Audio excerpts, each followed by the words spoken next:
Hello, everyone. I'm Robin, and these are my reflections. And today we are reflecting on The Oracle of the Mythic Heroes by Lateo Wang, illustrated by Rosang Zuali and Ajun.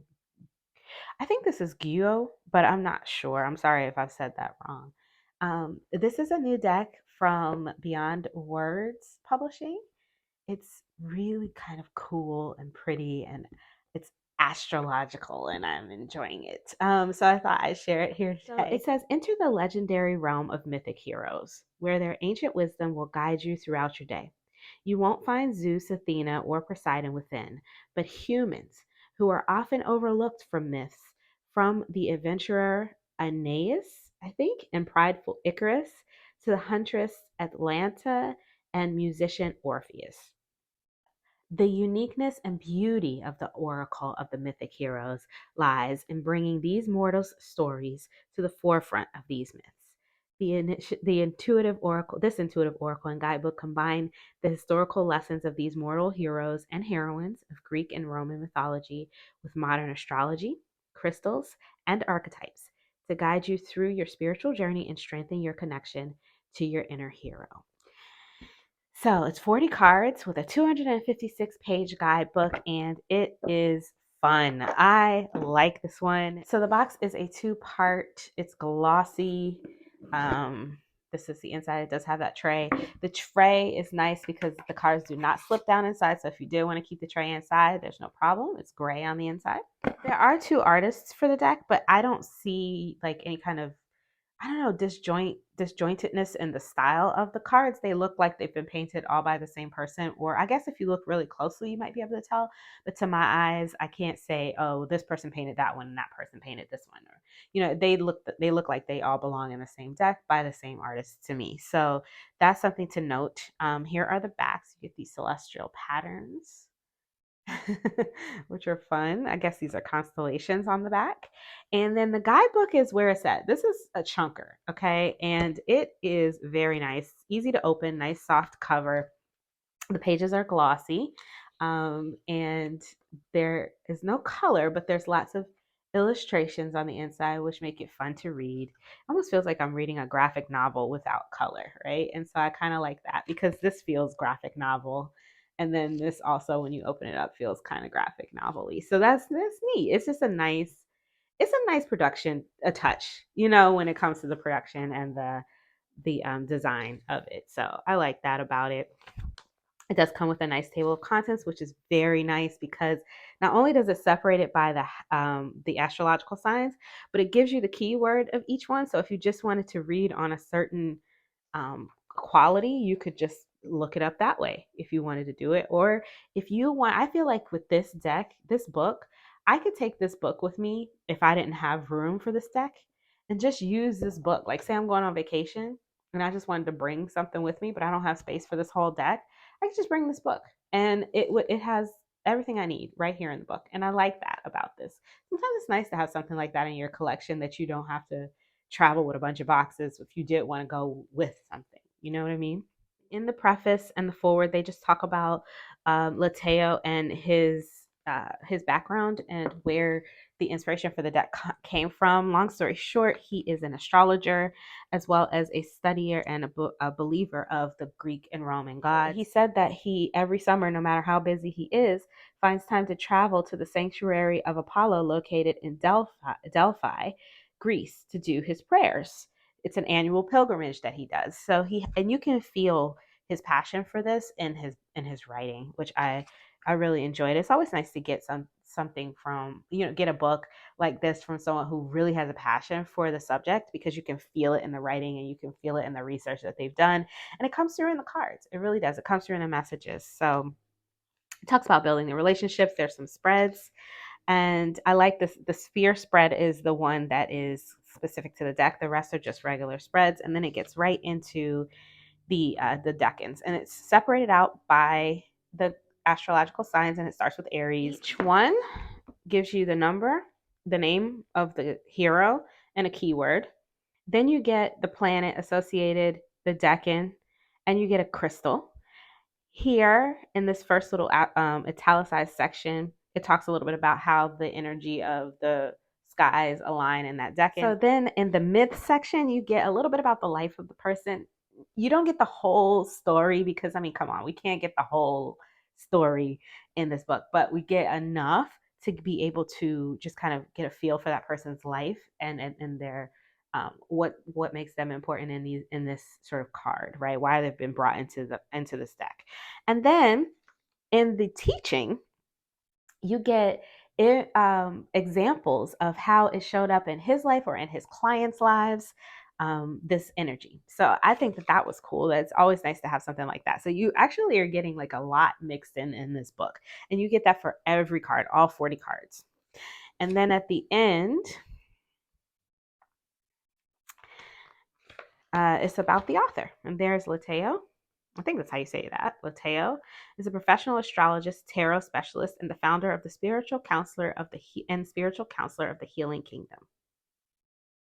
And you can find more information about him at thehealingkingdom.com. There you go. No heroes are perfect. Neither are they utterly invincible in myth. They love, they hate, they struggle, they fail, and they rise again together with the cosmic wheel of fortune. The reason that Lateo said that he used the mortals instead of the gods and goddesses like most do, one, because everybody doesn't jive with these gods and goddess energy because they feel so out of place. They feel so out of reach, right? They feel so far away from our experience, where the mortals actually lived our lives, right? They lived our existence. So there's a lot of inspiration to be found there within a mortal existence, right? And so that's why he chose the heroes, the mortal heroes, to put in the deck. So here are the back up close. They're not reversible. He did mention in the book that they're not meant to be read reversed, but if you did want to read them reversed, you can read them as blocked energy, premature energy, stuff like that. I think I'm probably just going to read them upright as they're meant to be read. But of course, that's completely up to you once you get your deck.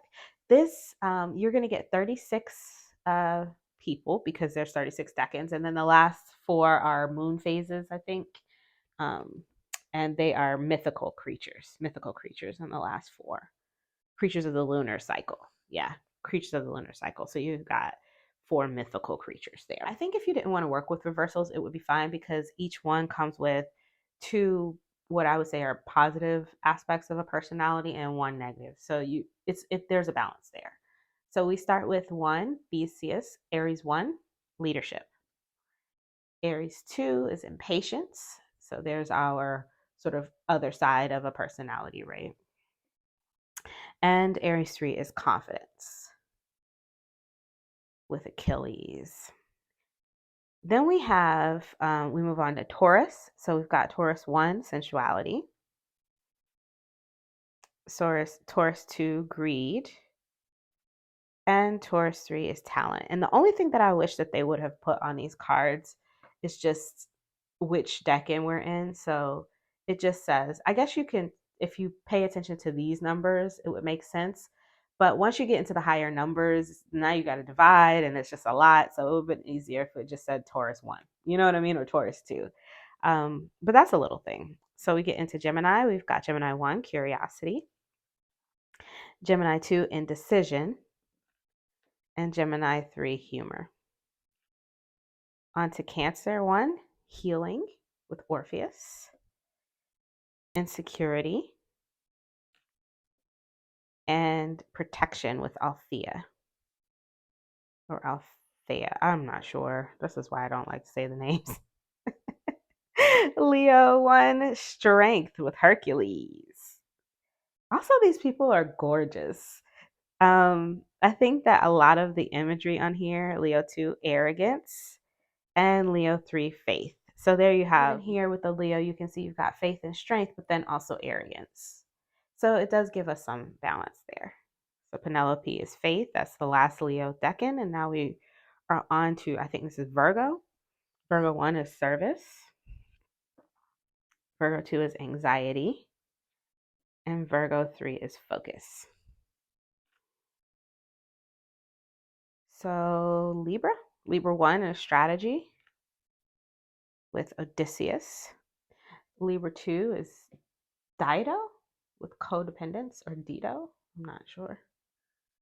And Libra 3 is Justice. And we're on to Scorpio. Helen with Sexuality for Scorpio 1. Scorpio 2 is Medea, Revenge. I love this image of Medea with these kids and the chains, and it's just, it gives, there's so many, like, it hits on a lot of different parts of the story, but it just reminds you why she is the way she is, you know. We've got, sorry, I'm bumping the camera. We've got Psyche for, where are we? Scorpio 3, Transformation. Now we're on to Sagittarius, Adventure for Sagittarius 1 with Jason. Icarus for Sagittarius 2 is Hubris. Nice. We like that one.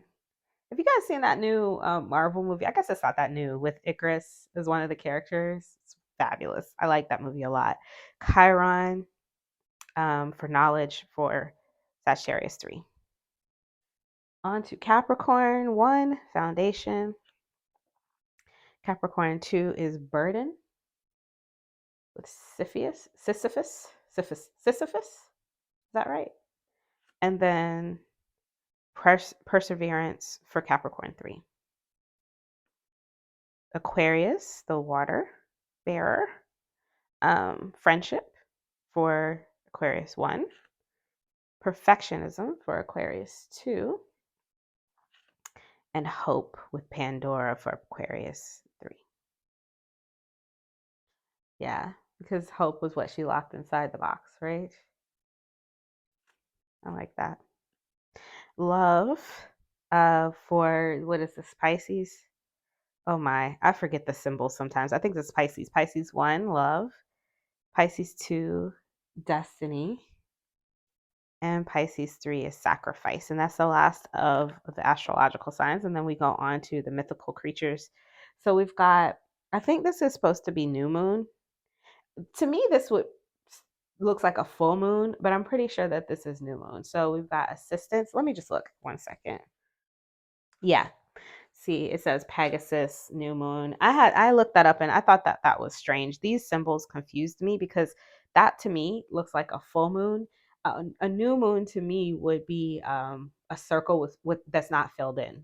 So that confused me just a little bit. But now I know because I read it and I was like, okay, so I know to look for that to be the new moon. And then we've got transition with the Sphinx, which is the half moon, I think, or the, I don't know, what do you call this? The first quarter moon. And then this is the full moon, which I would see as the new moon for Medusa and reflection. And then the last quarter moon is Sirens and Cleanse. And here are our backs again. So the cardstock is glossy. It catches the light and the reflection, but it's not sticky. So that's nice. It's nice and bendy. So it's easy to shuffle. It doesn't give me any resistance there. As far as the size goes, they're big. So this is, if you say that this is a regular size tarot card, you can see that they're a good bit bigger. And then this is a Hay House size oracle card. So you can kind of see that they're a lot larger than those as well.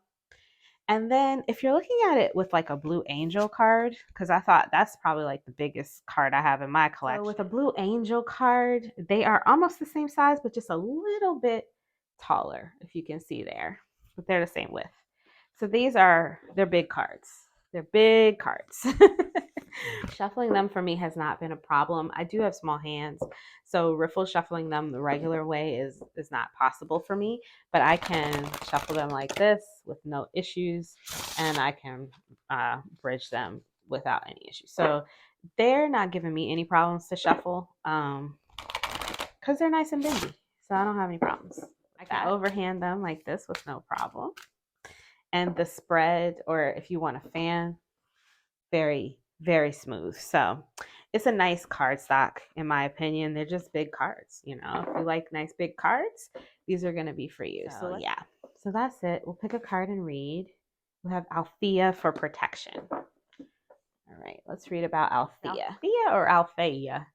and protection. Oh my goodness, I'm going to have a hard time saying these names. Okay, so we have protection. Her planet is Neptune. She is the third decan of Cancer from July 11th to July 20th, and um, her crystal is Moonstone. And I loved pulling these for like weekly or either daily energies because I have this. I pulled this out so that I could show it to you. I have one of these necklaces, which I think you can buy anywhere. I got this for as a free gift with purchase, and you can put you can change out the tumblestone that you put in this little net at the bottom. And so I was just like pulling a card, and whatever crystal it said, if I had one, I would put it in here and wear it for the day. So I thought that was neat. If you don't have one of those, you can just put it in your pocket, or if you have a bracelet or something. So I thought that was cool. I just think it's neat that we have such a gemstone that all of them seem to be pretty accessible, or ones that I had around. So that was nice to be able to integrate that into my day. It talks about the Decan and the energy there, and then it gives a short, quick description of who she is. Then the myth part is fun to read because this is him summarizing her life, basically. So it goes on to say, single muses of Princess Althea of Atolia, who long ago married King Oeneus of Chaldon and became queen of that land. Happy were Oeneus and Althea, who were soon blessed with many children, among them a son, Meleager, graced their lives. His arrival marked great significance, and it goes on and on and on about her life. I'll let you read the rest of that for yourself if you would like. Um, And then the teaching part, it says, when the Mirai predicted Meleager's, that's her son's fate, Althea did everything she could to protect her son, making sure he would always be safe and sound. The image of Althea, or Althea, is regarded as a symbol of selfless motherly love and protection. Her loving image asks us to embrace our softer side and allow ourselves to explore the nurturing spirit present in all of us. Only with this protective energy of a parent are we able to mature, flourish, and gain the initial sense of self in our life.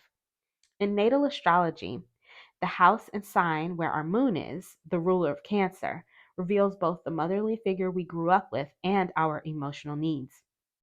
This very first relationship between us and the mother becomes our subconscious example of how to treat ourselves and others, and later plays the important role of shaping our emotional foundation in dealing with the world. Then it goes on to talk about an actual mother in this world and how this card showed up in her reading. And it says Lizzie is a mother with a 4-year-old son. She had been going through a rough time since her son had been recently diagnosed with autism. She was overwhelmed by her anguish and guilt during our session. Did I fail him? She couldn't help asking. Then the Althea card appeared, and I smiled at her. No, Lizzie. Of course, your family will need help from doctors and professional services. But remember, your unconditional love and protective spirit will make him the luckiest boy in the world. When Althea, the third decan of Cancer, appears in your reading, you are being called to get in touch with your motherly love and protective spirit within yourself. You could be having a newborn baby, questioning how to protect your children, or this could be about the selfless love and nurturing energy you are giving to a friend, a lover, or even the new creative project. Either way, she is a symbol of motherhood and encourages you to explore your emotions and feelings. You could also be meeting or dealing with someone who embodies this motherly love and care, and who is trying to protect you from perceived danger. However, we need to remember how, when Althea learned what had happened to her brothers, she retrieved a hidden coal and placed it back upon the fire, thus killing her own son. She was distressed and saddened. Was it love or hate? She teaches us that when we are not balancing our divine maternal side, we could be overbearing, smothering, and even resistant to the inevitable changes that must happen for future personal evolution and development. Are we placing too much focus and concern into other people's affairs? Or are we having difficulties letting them become who they truly are in their own way and their time? While we think we are giving attention and care, we might be smothering the ones we love and causing energy stagnation. Take some time to contemplate this and let your spirit guide you towards your supportive and balanced inner nurturer. And I love the balanced energy there because you always get a light and a dark side of every hero's card, every hero's keyword. So we got the light side of protection and the dark side of being overprotective, right? And so what could happen there? So yeah, each one of them is just like that. Let me show you some pairs that I use with this deck. Now, okay, so the art style on this deck is not my typical art style. I don't have a lot of decks that go along with it, but I did have a couple. I have what I call my beautiful people deck. I feel like the art in this deck is very beautiful people. So I thought maybe they would go well together, and I don't think I was wrong. So let me show you that one first. So this is the Elemental Wisdom Tarot. You can get this from Tarot Teca Studios, and that is the only place you can buy this deck unless you're buying it from someone reselling it. So just be careful about that, because I have seen some, sorry, had to get rid of the other cards. I had seen some, what do you call them, knockoffs on the interwebs. So just be careful about that. So yeah, I thought that these went really well together. This is a sort of digital fantasy, I don't know, not really fantasy, but a digital video game, graphic art, graphic novel, comic book look. So if you have other decks that fit this look, I think that any of them would probably go well with it, as long as they're nice and colorful.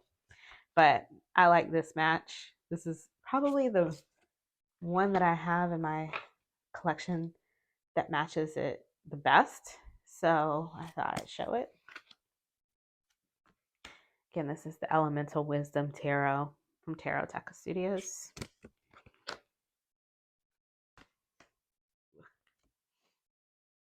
Yeah. I don't know. I like the way they look together. They read fine together for me. They might not be reading so great here, but they read fine together for me. So that is, again, the Elemental Wisdom. I'm going to try a couple more here, and we'll see. So I have a couple more sitting here. Let's try a couple more. All right, this is the Angel Wisdom Tarot by Radley Valentine. This is a Hay House production. You can get this anywhere you buy your tarot decks. If I can get the cards out, we'll take a look and see if they go well together. Now, these are bordered, so I'm not sure how they're going to look, but I think maybe they do tend to have that sort of graphic art, digital art style. So I think maybe they might look nice together. Yeah, I don't mind them. What do you guys think? I did not shuffle them, so. High Priestess with the Dreamer, which is the Fool, and Service. Yeah, I like the way these look together. And he has another deck, the Angel Wisdom, which I also love. But right now I've got it put away because I'm trying to force myself to use this one more, which I also think might go nicely with it. It's the same artist. So yeah, if you have either one of these, you can try those together. Again, that is the Angel Wisdom Tarot by Radley Valentine. This is the 78 Tarot Magical, another one of my fantasy decks. I think they're going to go well together. This one, 78 Tarot Magical, has 78 different artists. So something should go well, right? Matter of fact, one of the artists from this deck might be in here. You never know. I don't know for sure. I'm just talking, but let's see. This deck is very slippery, so I'm having a hard time getting it to do what I want it to do. But what do you think of this one? I like this. I think the thing that I love so much about the 78 Tarot Magical is because it has so many different artists. I feel like it goes with literally everything. Because at some point you're going to get a card that it's just like having 3 different decks on the table, so it's fine. You know what I mean? Like, it's like my brain is like, okay, fine, just throw in another artist. It's fine. So yeah, and I also like that these cards are nice and big, so they match the size of this oracle deck.